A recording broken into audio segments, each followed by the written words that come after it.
Donc aujourd'hui, je vais effectivement m'intéresser à TikTok, qui est bon, un réseau social qui est devenu vraiment incontournable dans beaucoup de domaines, hein. Encore ces derniers jours, dans les 3 dernières librairies dans lesquelles je suis passée au Canada, le premier présentoir devant la porte, c'était un présentoir avec des sélections de livres du BookTok. Excusez-moi, je suis Explique. désolée. Non, il n'y a pas de problème. C'est juste, je crois que le micro du Zoom est activé. Ah, C'est moi, c'est moi.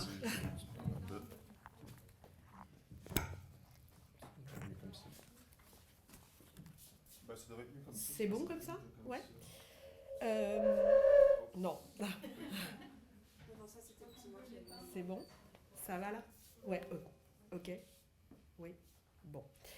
Euh, oui, donc je disais, voilà, donc je donnais cet exemple on retrouve ces présentoirs du BookTok dans toutes les librairies. C'est dire l'importance, y compris économique, évidemment, de ce qui se passe sur TikTok. Alors aujourd'hui, c'est pas du BookTok dont je vais parler. Je voudrais parler en fait de la question des vidéos de fans autour de séries télévisées, et je voulais essayer de réfléchir en fait à quelques enjeux de l'articulation entre ces formes qui sont anciennes de pratiques de fans et ce réseau social relativement récent, puisqu'il est créé en 2016. Et donc l'articulation entre ces pratiques et ce réseau, en tant que ce réseau s'inscrit en fait au cœur de dynamiques médiatiques et numériques contemporaines, sans s'y limiter. Donc c'est un travail assez exploratoire que je vous présente aujourd'hui, et je voudrais surtout lancer des pistes de réflexion. Je vous montrerai quelques exemples, mais je n'ai pas vraiment fait d'analyse de cas. Ça va plus être une présentation un peu avec des pistes générales sur cette articulation. Alors historiquement, ça va. Juste peut-être le micro sur Zoom, parce qu'il est éteint. On est vraiment désolé pour tout ça. Il n'y a aucun problème. Ah oui, 5 minutes. Est-ce que vous nous entendez sur Zoom? Merci. Oui, ok. Alors, donc, historiquement, les vidéos de fans ont migré. Bon, on parlait justement de migration dans la présentation de Louise Ashstein, mais les vidéos de fans ont migré en contexte numérique d'espaces de partage qui étaient plutôt communautaires, comme l'était LiveJournal, dont on a parlé tout à l'heure, vers des espaces plus mainstream, comme YouTube, par exemple, jusqu'à maintenant, par exemple, TikTok. Alors, ce qui va m'intéresser essentiellement, c'est trois choses.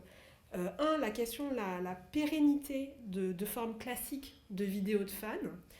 Deux, la manière dont finalement cette forme pérenne s'inscrit en fait parfaitement dans une dynamique plus large de production de contenu dans le contexte contemporain. Et trois, comment la spécificité du dispositif de TikTok recontextualise peut-être différemment la vidéo de fan dans une dynamique qui correspond assez bien à certaines tendances contemporaines de diffusion des séries, et notamment sur les plateformes de streaming. Alors, je vais commencer par vous montrer deux petits exemples, juste pour que vous voyez un petit peu de quoi je parle.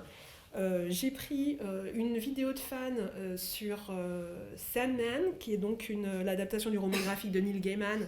C'est une série Netflix de 2022. Et puis une petite vidéo de fan de Interview with a Vampire, donc l'adaptation du roman d'Anne Rice. Là, c'est AMC, la série, la chaîne d'origine. Et la première saison est sortie l'année dernière également. Donc je vous montre rapidement ces deux petits exemples.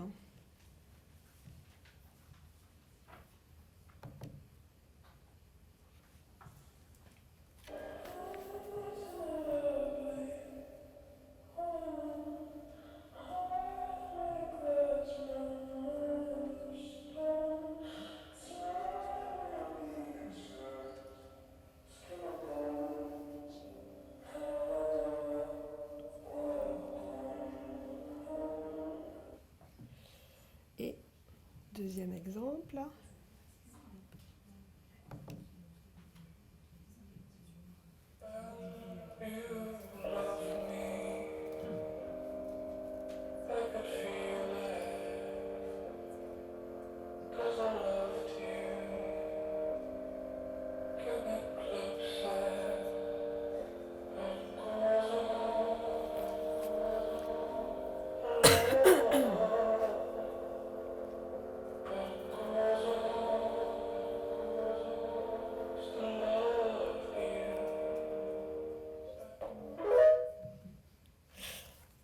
Voilà, alors je pars de ces deux exemples parmi évidemment des milliers d'autres, hein, pour que vous voyez immédiatement de quoi je parle.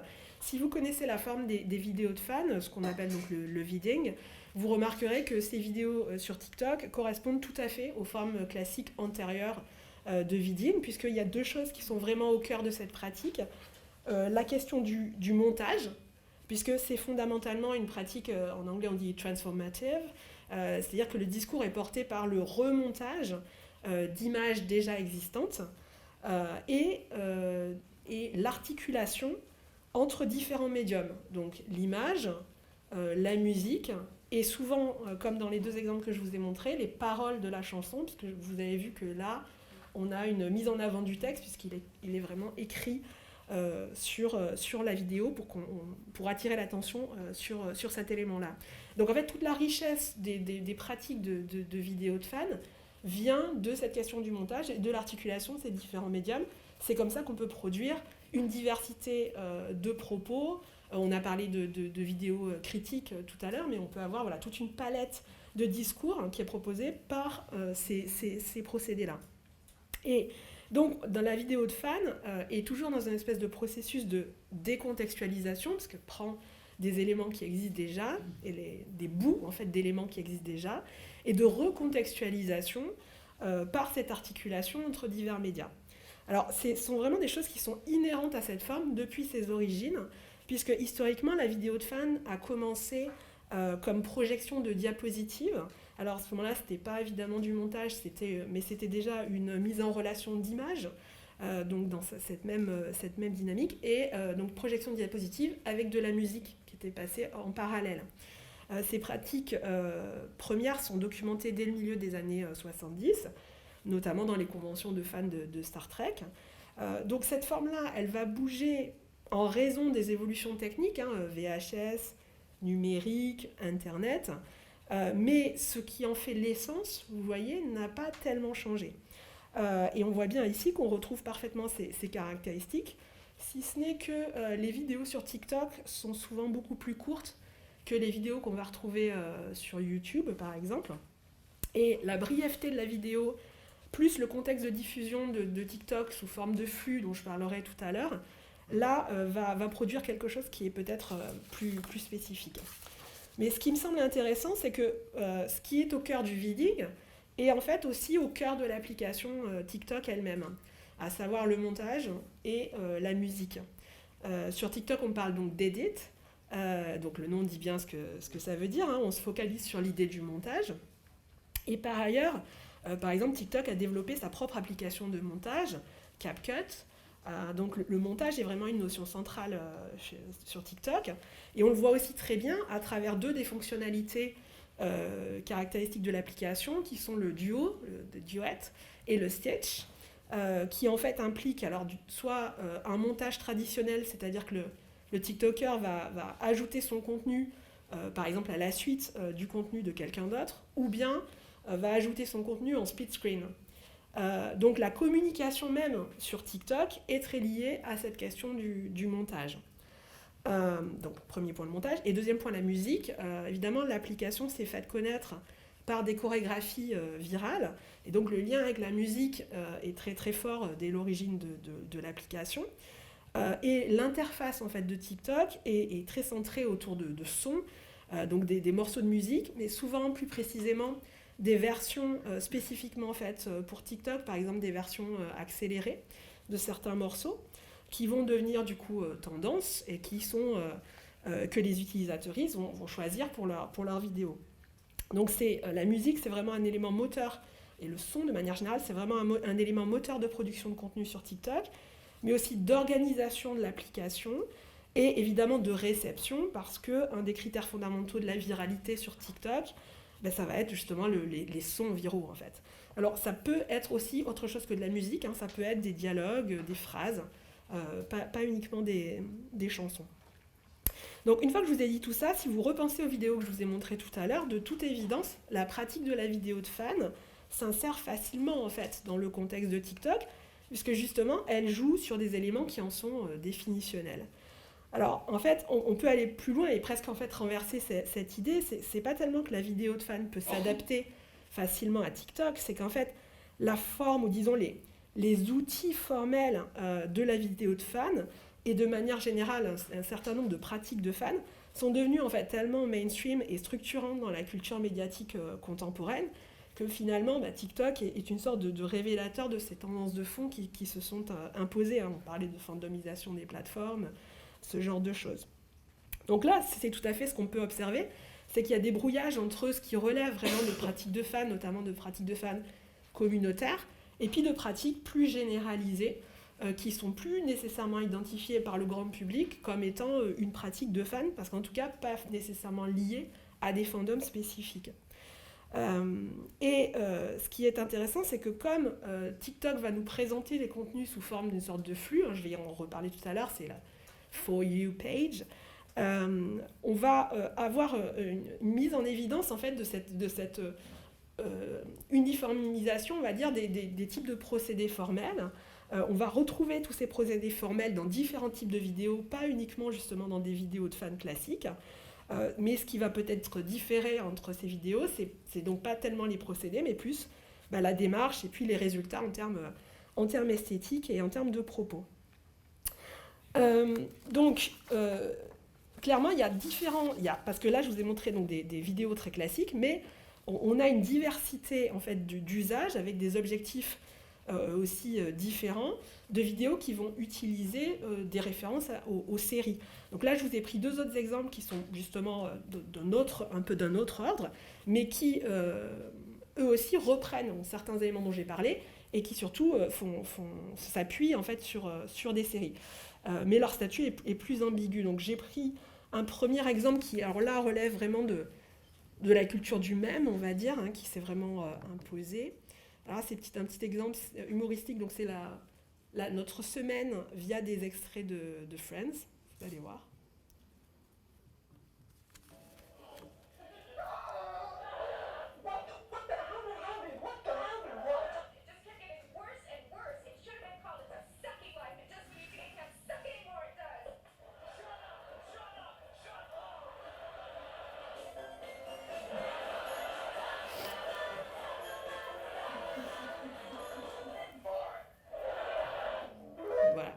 Donc vous voyez que vous n'avez pas nécessairement besoin de connaître Friends, évidemment, pour comprendre cette vidéo. Et mon deuxième exemple, c'est encore plus éloigné de ce que je vous ai montré jusqu'à présent.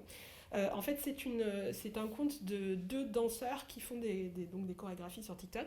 Et là, à un moment, ils avaient demandé en fait leurs followers leur proposer des génériques de séries télé. Et ils faisaient des chorégraphies sur ces génériques de séries télé. Et notamment sur des génériques auxquels on s'attend absolument pas à ce qu'il y ait une chorégraphie sur ce générique. Donc c'est le cas que j'ai choisi là, puisqu'ils ont fait une chorégraphie sur le générique de Criminal Minds. Donc je sais pas si vous connaissez cette série, qui est une série policière sur une équipe qui cherche des tueurs en série. Donc pas du tout quelque chose sur laquelle on imaginerait une chorégraphie sur TikTok. Et pourtant...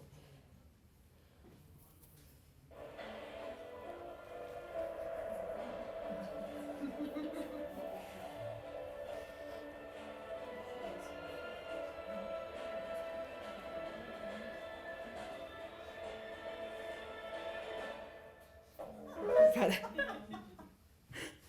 Donc, c'est pour vous donner un petit peu une idée en fait de la diversité des usages, mais vous voyez qu'on continue à travailler toujours ces questions. Alors, d'une part de montage pour Friends et de rapport à la musique ici pour Criminal Minds, et on continue à se référer à des séries, mais ça ne relève pas forcément exactement de la même catégorie que ce que je vous ai montré jusqu'à présent, parce que les pratiques faniques, finalement, ont dépassé la communauté de fans, ou en tout cas certains fandoms, et sont devenus un moyen d'expression. Et en fait, c'est une évolution logique, en particulier par rapport à la question du vidding, parce que depuis longtemps, la pratique du vidding s'est émancipée en fait, de fandoms spécifiques. Ce que je veux dire, c'est que en fait, les videuses sont devenues une communauté en eux-mêmes, parce que ils et elles en fait, créent ces vidéos, mais sans nécessairement se rattacher à tel ou tel fandom. Les amateurs de vidding vont pouvoir regarder des vids sans nécessairement connaître l'œuvre d'origine ou faire des vids à partir d'œuvres qu'ils et elles n'ont pas vues, par exemple, en fait. Donc, du coup, le vidding, c'est une communauté, c'est un fandom en soi. Et du coup, les images d'origine sont la matière première, comme serait la peinture pour un peintre, et c'est vraiment, le viding est vraiment une pratique, quoi, un moyen d'expression. Merci. Donc, du coup, les méthodes du viding étaient assez organiquement transférables à un contexte plus mainstream, parce que ça se pensait déjà comme un médium, en fait, détaché de fandom spécifique. Donc, on a à la fois une pérennité des formes, en même temps, un espèce de phénomène de délitement des spécificités, en tout cas de certains outils et de certains procédés. Mais il y a quelque chose donc, qui est spécifique à TikTok qui va aussi recadrer tous ces éléments-là, c'est, je le disais, c'est cette idée de flux de vidéos qui surgissent pour nous, donc c'est la question de la For You page. La différence, par exemple, entre regarder des vidéos de fans sur TikTok et regarder des vidéos de fans sur YouTube, par exemple, c'est la question de l'archivage. Parce que on est beaucoup plus sur TikTok dans une dimension de flux, et du coup, il y a une espèce d'indistinction de la nature des contenus liés justement à ce flux. Quand on scrolle sur TikTok, on va avoir des contenus qui vont nous arriver sans qu'on ait décidé nécessairement d'aller les voir. Et dans le cas qui nous intéresse, on va pouvoir voir par exemple une vidéo de fan, mais en fonction de l'adaptation personnalisée de notre algorithme, on peut la voir entre justement une vidéo d'influenceuse du BookTok et puis des conseils pour ranger ses placards, peut-être, sans prévenir en fait. Du coup, c'est pour ça qu'on a l'impression que les vidéos sont mises sur le même plan et que du coup, la pérennité des procédés en fait est d'autant plus visible. D'autant qu'on a très peu de paratexte. Disons que le paratexte est peu visible immédiatement sur les vidéos TikTok, et que comme les vidéos sont courtes, évidemment il y a un flux, tout va très très vite. Du coup on est vraiment dans un espèce de processus de décontextualisation, et ce qui va recontextualiser cette fois, non pas au sein de la vidéo mais dans l'ensemble des vidéos, c'est justement la question de la personnalisation du flux, et donc une espèce de... c'est la répétition de contenus similaires qui va recontextualiser les vidéos qu'on rencontre en fait.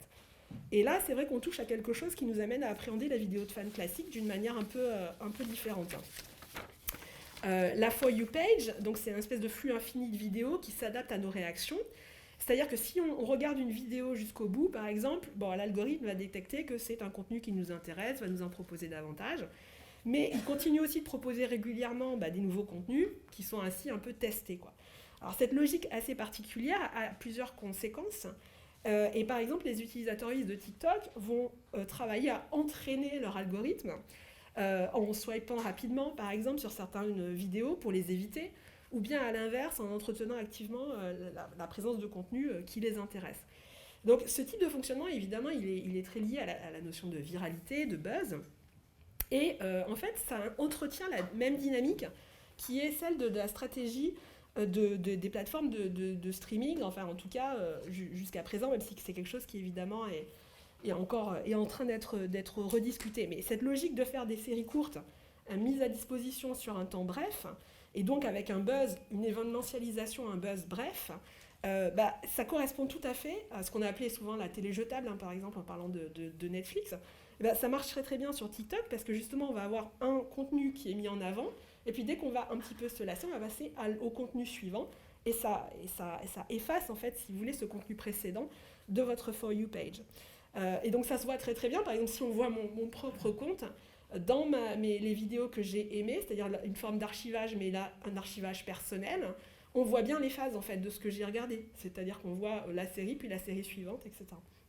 Donc on voit bien que cette idée d'entraîner l'algorithme, si on veut que ces contenus persistent, il faut signaler par ces actions à l'algorithme qu'on continue à vouloir regarder ces contenus-là. Donc quand on est pris par cette actualité sérielle événementialisée sur un temps bref, TikTok tout à fait adapté à cette structuration. Et deuxième dynamique qui est vraiment, à mon avis, assez révélatrice, c'est que malgré ça demeure aussi un fonctionnement très communautaire qui est lié au fait que justement il y a des éléments qui vont revenir ponctuellement mais régulièrement et qui correspondent aux intérêts identifiés par l'algorithme, personnalisés à la personne qui regarde. Donc, par exemple, moi, on va me proposer régulièrement des contenus sur X-Files. Vous voyez, par exemple, c'est un contenu de niche maintenant qui est lié à mon âge et à mes intérêts. Mais voilà, c'est parce que c'est un contenu qui m'intéresse moi et donc qui va revenir régulièrement. Donc, le contenu de TikTok est très divers, les utilisateurs y sont très divers, mais du coup, la question qui se pose toujours dans ces cas-là, c'est la visibilité des contenus au sein de cette masse. Donc je pense qu'en fait, la manière dont fonctionne le flux de TikTok est assez révélateur d'enjeux de diffusion et de réception des séries dans le contexte contemporain, avec à la fois une logique de buzz brève et une logique de fragmentation des publics vers des contenus spécialisés. Et donc le fonctionnement de TikTok est en fait très organique à de nombreux aspects de la culture médiatique contemporaine, ce qui fait qu'évidemment, probablement son succès actuel. Je vous remercie.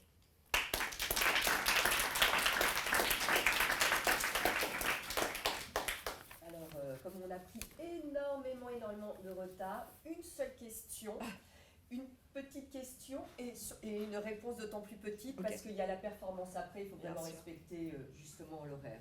J'en suis désolée. Il n'y a pas de problème. Laurence, dis-moi. Merci beaucoup pour cette étude. Il faut que tu l'ouvres.